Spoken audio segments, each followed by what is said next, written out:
વાત કરવામાં તો રાજકોટના ઢેબર રોડ ઉપર અટિકા ફાટક પાસે લાઇટના અભાવે લોકો હેરાન અને પરેશાન. ફાટક હાથે બંધ કરવામાં આવ્યા હતા, પણ ફાટક હાથે ખોલવામાં નથી આવી રહ્યા.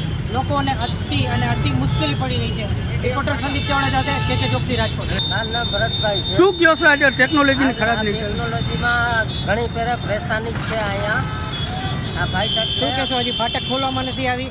ફાટક ખોલવામાં હજી કોઈ આવ્યા નથી. ટ્રેન વહી ગઈ એની 10 મિનિટ થઈ, પણ હજી ફાટક ખોલવામાં કોઈ આયોજન નહીં. પ્રયત્ન હજી સિગ્નલ એ લોકોને મળ્યું નથી, એટલે ફાટક હજી નથી ખોલતા. ઓકે.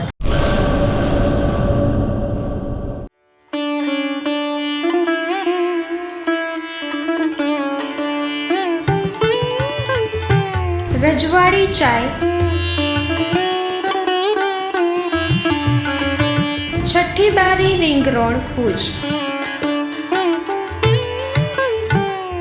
Contact number 9001428551.